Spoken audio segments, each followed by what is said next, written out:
So this month I've been seeing a lot of before and after pictures on social media, like 2009 versus 2019 Did I Age Well challenge, and it's super cute to see old pictures of my friends, especially the ones I didn't know back then, because they're adorable. Some of them have changed a lot, some of them haven't changed at all somehow, and it's just been a really big reminder of how much time flies. So the thing is, there's not a ton of pictures of me from 2009. My family didn't take a lot of pictures of me that year. I didn't do selfies that year, really. We just kind of stopped with the whole photo thing. The year started out great. I had been graduated from college for 2 years with my music degree, and I got an opportunity to start doing what I loved, being a singer-songwriter, a performer, and traveling the West Coast on solo tours and then internationally. So my favorite part about being a touring artist was being independent and unconventional and creative, and just really getting to talk with people. Like after the shows, sometimes people would come up to me and say that a song really helped them, and I'd get to hear their story. I'd say a prayer sometimes with people, and that was my favorite part. I'd go back to my room at 1 a.m. like super stoked that I got to do this for a living. And I'd ignore the weird random pains that were starting to happen all over my body or the weird times I would just feel dizzy or get shaky or but I'd throw up for no reason. I didn't have time for all this weird body symptom stuff because I was doing what I loved, and I was too busy trying to become a recording artist and take over the world. So I definitely didn't have time for my body to be weirding out. And I was 24, so nothing could have been like seriously wrong, right? But throughout that year I got to tour in Asia a lot, and I just kept getting sicker and sicker, and I couldn't ignore it anymore. So I made the heartbreaking decision to leave Vietnam, where I was at the time performing, come back to LA and try to get better and figure out what was going on with my health. And then once I was in LA for like 2 seconds, I realized that I was so sick that I had to go move in with my parents in Kansas City, where I grew up, and lay down the dream for a while. So that just began a whole season of going to doctors and hospitals and getting tests and finding out basically no answers and being really frustrated and scared. I was scared for my life. My body was freaking out. I would get like pain and rashes. My heart would freak out and like shoot pain down my left arm.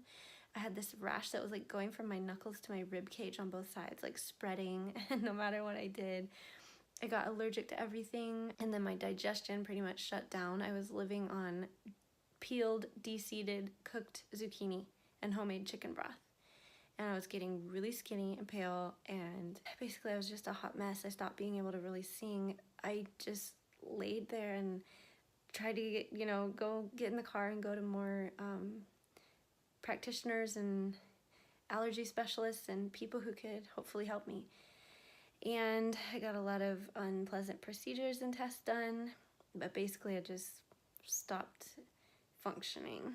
I had to switch arms, sorry. So basically all of 2010 was like a continuation of that. We kept getting told that they couldn't help us, or they didn't know what was wrong, or I was fine. That was my favorite one. Or just that there was no cure for the things that they were discovering. So it was just a lot of frustration and fear. During this time, my Asia booking agent decided to keep thousands of my dollars. I think she just knew I was too sick to fly to her state for small claims court. And a lot of my friends were encouraging and supportive the first 4 months, and then just kind of like with so many changing symptoms and no diagnosis, I think some of them probably started to think that I was maybe making this up. And then I had some family members who just basically accused me of having an eating disorder because of the change in my appearance in this time, and because I had previously had one. And others would make suggestions that weren't helpful, like, have you read about probiotics, or have you tried acupressure? Or it's just like the underestimation of what I was going through kind of just made me feel more alone. But during this time, the nightmares were probably the worst part.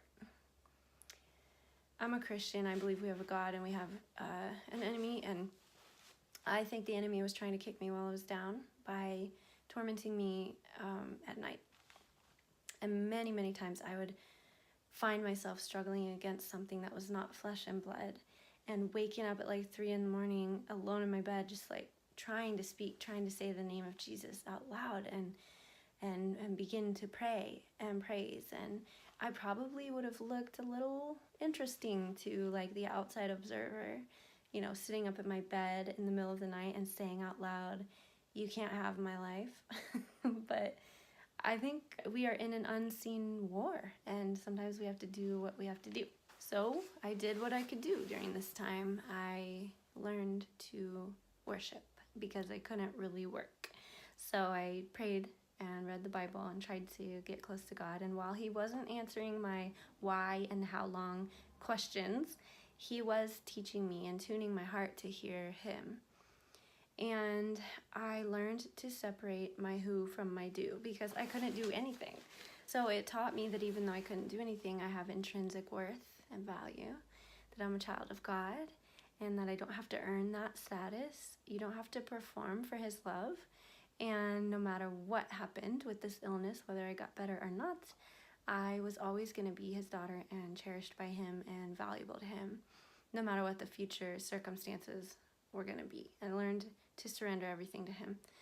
And I don't know if you guys have heard of the Enneagram, side note, but I'm a 3, and we're the performer, we're the achiever type.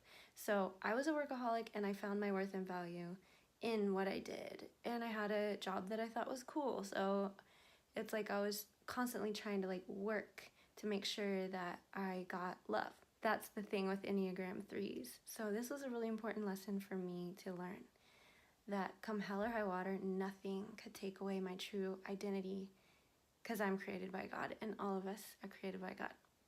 When this process first started and I started trying to get better, I didn't know for sure if it was God's will to heal me physically. My theology was all over the place. I didn't want to ask for something that he didn't want to give. I didn't want to demand or believe for something that he was asking me to surrender. And my heart was right, but really it was like he had to hit me over the head with it over and over again. Every time, like I'd open the Bible and it would fall open to a verse like, "I will heal you."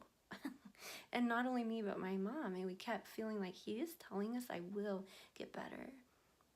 And now looking back, and from all the things I've learned this past decade, like, God is a loving Father.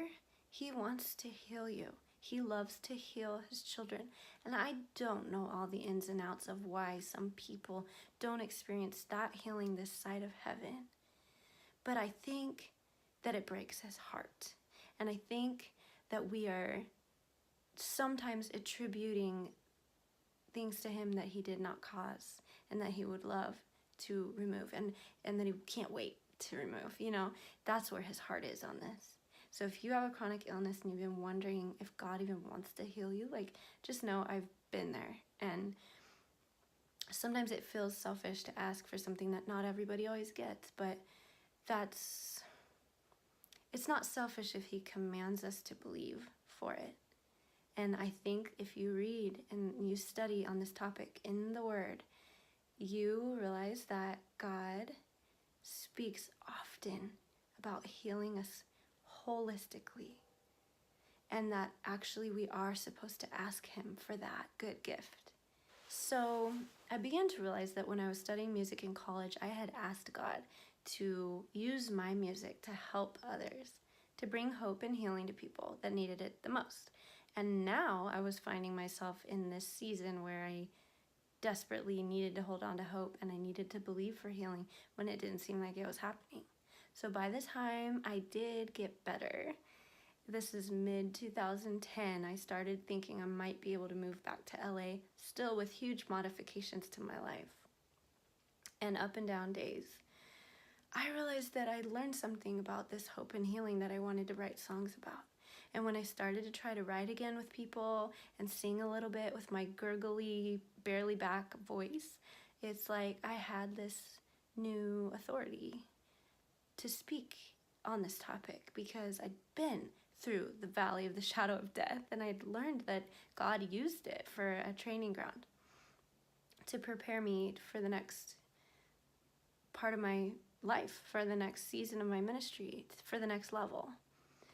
He uses everything. I finally did get some definite diagnoses and some probable diagnoses, which basically was a list of autoimmune conditions and a systemic infection that may have been Lyme. And that was, at that point, I was already getting better when I found this stuff out. And here we are, almost 10 years later. Many of those things are supposedly lifelong and incurable, yet now many of them are gone. And the couple that I have left, I do deal with daily, but they're pretty minimal. I live a surprisingly high-functioning and pain-free life in spite of them. And I'm back to writing and singing and performing and traveling, and I'm so grateful for every day. And I'm grateful for what I learned and what I learned to surrender through that time.